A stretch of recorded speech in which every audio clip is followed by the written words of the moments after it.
Bonjour et bienvenue dans Tu savais ça, le rendez-vous des savoirs qui ne servent à rien et qui sont donc forcément indispensables. Aujourd'hui, on s'attaque à une question, mais alors une question que tout le monde s'est déjà posée au moins une fois en regardant par la fenêtre d'une voiture la nuit. Ah oui, cette question-là, on est d'accord? On a tous vécu ça. Cette drôle d'impression, presque intime, que la Lune est là juste pour nous, qu'elle est notre compagne de voyage. Mais alors, c'est quoi le truc? Imaginez la scène. Il fait nuit, on est sur la route. Le monde à l'extérieur n'est qu'un flou, une traînée de lumière et d'ombre qui file à toute allure. Et pourtant, au milieu de tout ce mouvement, il y a ce point fixe, la Lune. On prend un virage, elle est toujours là. On accélère, elle ne nous lâche pas. C'est à la fois magnifique et un peu étrange, non? Allez, on ne va pas faire durer le suspense. Non, la Lune ne s'est pas prise d'affection pour notre voiture. La clé de tout ce mystère, elle tient en un seul mot. Illusion. Une illusion d'optique, plus précisément, qui est entièrement créée par notre cerveau. En fait, tout part de là. Notre cerveau, sans qu'on se rende compte, il passe son temps à comparer ce qu'il voit. Quand on roule, les objets tout proches comme les arbres ou les panneaux, ils semblent défiler super vite. Logique. Mais à l'inverse, tout ce qui est très très loin, comme une montagne à l'horizon, et bien sûr la Lune, ça a l'air complètement immobile. Et c'est ce contraste qui va tout déclencher. Pour bien comprendre l'illusion, il faut d'abord parler de distance. Et là, on ne parle pas de la distance pour aller chercher le pain, on parle d'une échelle, disons, cosmique. Voilà le chiffre, 384 000 kilomètres. C'est la distance moyenne entre nous et la Lune. C'est tellement immense que les quelques kilomètres qu'on parcourt en voiture, à côté de ça, c'est rien du tout. Ça ne change quasiment pas l'angle sous lequel on la voit. C'est une poussière.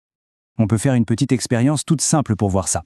Si on tend son pouce devant son visage et qu'on ferme un œil, puis l'autre en alternant, hop, le pouce a l'air de sauter de gauche à droite par rapport au fond. Maintenant, si on fait la même chose en fixant un truc très loin, un clocher, une montagne, on voit bien qu'il ne bouge presque pas. Eh bien, la Lune, elle, est infiniment plus loin encore. Notre trajet en voiture, pour elle, c'est moins qu'un clin d'œil.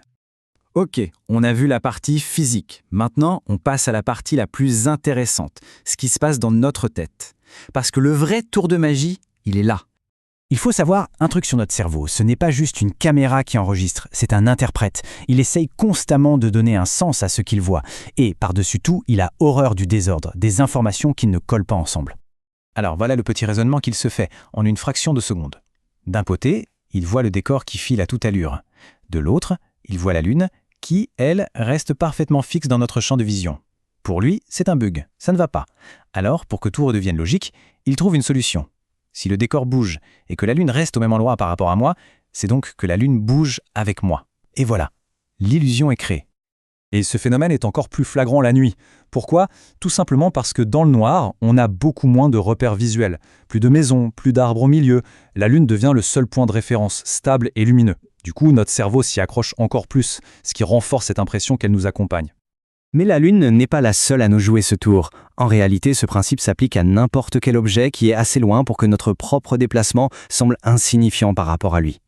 D'ailleurs, il suffit de faire attention. Une étoile très brillante peut donner exactement la même impression. Un avion de ligne qui vole à 10 000 mètres d'altitude, il semble nous suivre un bon moment, lui aussi. Et même un petit nuage tout seul, très haut dans le ciel, peut créer cette même illusion. Et comme on est dans Tu savais ça, on ne pouvait pas se quitter sans quelques petites infos bonus aussi brillantes qu'inutiles sur notre chère Lune. Ça, par exemple, c'est une coïncidence absolument dingue. La Lune est minuscule comparée au Soleil.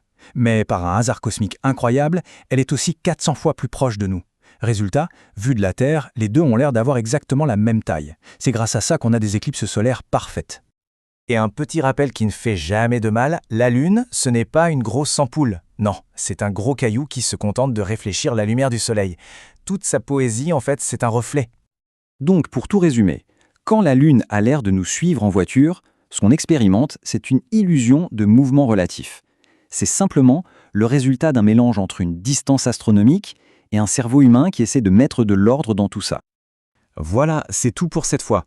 On a résolu ensemble un petit mystère du quotidien. À bientôt pour un nouveau sujet.